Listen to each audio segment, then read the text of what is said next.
Hello, I'm Sam from Jessup Says. The focus of my channel is to share and educate on how to buy less, buy better. A philosophy that I've adopted in recent years that helps me to be selective in what I buy. These things are typically crafted thoughtfully by artisans who love what they create.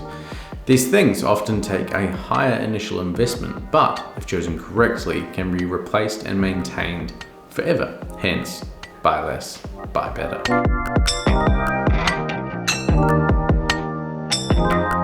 We get to the final OCBD in my humble OCBD collection that is honestly quite likely to grow. As I've written these last 3 videos, I realized how much I enjoy OCBDs as a shirt and as part of my wardrobe. I believe it's going to be very central to my wardrobe going forward. Its simplicity, versatility, and comfortability make it a true jack of all trades and a real joy to wear.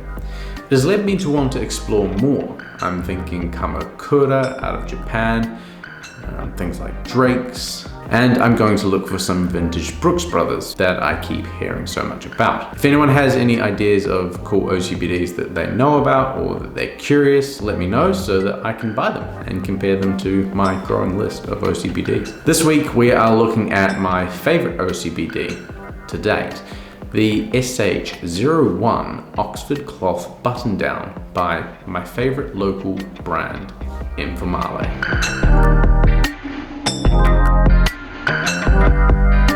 As always, first up, let's start with an overview of what we know about the shirt. The style is the SH01, the color is white. The fabric is 100% Oxford cloth cotton, which is woven in Italy by Canslini. The origin of the garment is designed in Melbourne and made in Naples, Italy. The list of features include a button-down collar, which is of 9.5 centimeters length. The sleeves are long. There is a box pleat and locker loop on the back. The buttons are all mother of pearl buttons. There is curved button cuffs.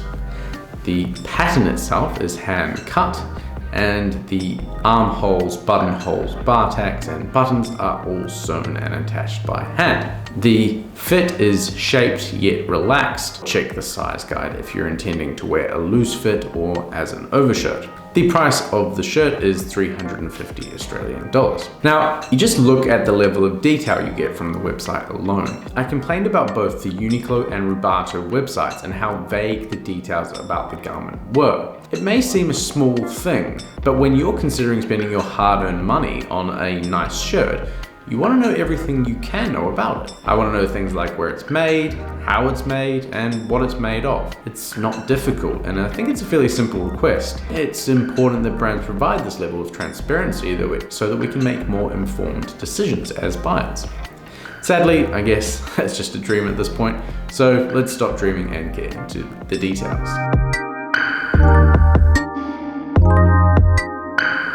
Starting off with the cotton. The cotton used by Informale is really quite lovely. It's soft, it doesn't wrinkle that easily, and it softens incredibly as you wear it and wash it. The fabric, as I mentioned, is from Canslini, a mill that is one of Italy's best and most prestigious shirting mills. It was founded in 1925 near Como, Italy, and it is a family-owned mill that has produced fabrics for some of the world's best brands, like Zegna, Giorgio Armani, Prada, Dolce & Gabbana, and I'm sure there are many others to the list, maybe Informale. While they started primarily as a producer of silk, Canslini moved to shirting fabrics in the 1960s. They make fabrics that are focused on comfort and contemporary style, much like Informale themselves. I also like that the brand calls specific attention to their environmentally mindful approach, using certifiably organic cotton, linen, and not treating their fabrics with any harsh treatments. As for the reasons why Informale use this fabric, other than it being super lovely and a great choice, it's because it's made in Italy, close to the factory in Naples where they hand make these shirts. It's about using a small local network of artisans wherever possible. That's their brand philosophy, that's the idea. To minimize the overall environmental impact of sourcing fabrics to get to their workshop. As for how the shirt has lasted so far in the cotton, well, I mean, it's got a boatload of wear, and typically on a hot day, at least recently, which means it's had a ton of washes. I also typically refuse to run an iron over it, as I want it to be a relaxed and slouchy garment. It's an Ivy garment after all, and honestly it's held up incredibly well. There are zero signs of any wear and tear anywhere on the garment, and it still feels as good as day one, if a little less crisp. Much like the Rubato shirt, the Informale shirt features the iconic Ivy style details we've come to expect in a high-end OCBD. The button-down collar, we're told, is 9.5 centimeters long, which is a really cool and specific way to qualify that the collar is insanely good. It's got fantastic roll and sits basically perfectly under anything you want to wear. I use it buttoned up with no tie. I could button it up and add a tie, or even undo all the buttons altogether and let it sort of, float away. The collar maintains a fantastic bird-like shape that, I described the Rubato one as last time. It's definitely the best execution I've seen so far on a collar. I also find that it doesn't get too soggy or soft, which is something that, I've seen as a frustration on lesser collars. The next feature that's on both the Rubato shirt and this is the box pleat with locker loop. I don't know what more to say about that other than they're there and they work as intended. The next detail, the buttons, is where the Informale shirt shows its pedigree as a shirt that is honestly much closer to a bespoke level shirt.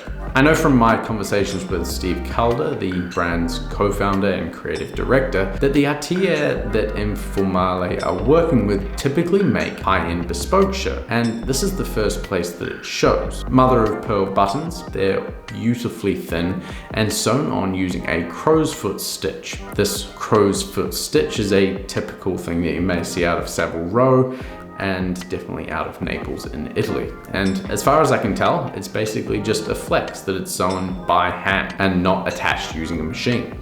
So every single button on the shirt is attached by hand. And of course, all the buttonholes are sewn by hand too.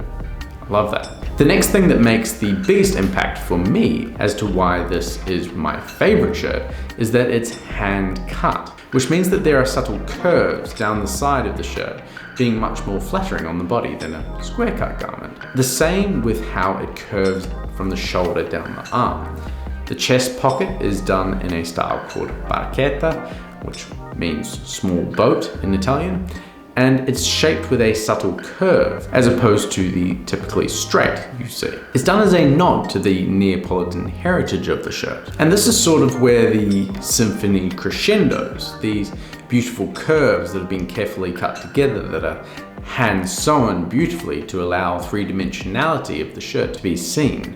The armholes allow much more freedom in the arms. It's just so much more comfortable than any shirt that doesn't have this detail. You can see the hand-sewn details like the bar tacks and the gussets. It all really flexes the hand-sewn detail, and it's a true credit to the atelier that Informale are partnered with. It's a lot of extra work that adds to a genuinely more comfortable shirt. And for only $350, which is roughly $100 more than the Rubato shirt. But for all that handwork, the detail, and ultimately a more comfortable shirt, which at the end of the day is the only thing that really matters, when something is comfortable and just works, we tend to wear it. And that's what the shirt is to me. It's comfortable and it just works. So I tend to wear it.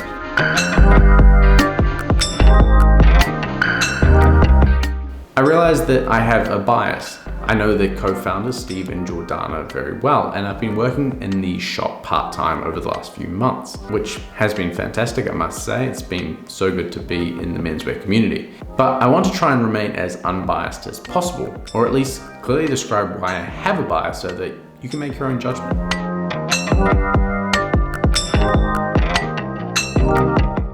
There isn't really much more I can add to this in terms of how I wear it. I guess it's usually more of a question for me of when can't you wear it? It literally goes with everything and is always comfortable. I don't know what more I can add to the list.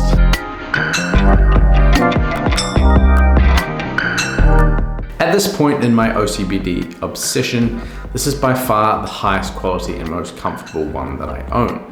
Though in truth, I have very few OCBDs in comparison to others I see out there, and it's sort of driven my curiosity to explore deeper and see what other options there are out there. At this point, this is my favorite and the best one I own. And you know what? I'll give it the crown of the best OCBD at this point in time. So let's see who takes that crown. Anyway, thanks very much for watching. Links are in the description as always, and I look forward to seeing you in the next one. Cheers.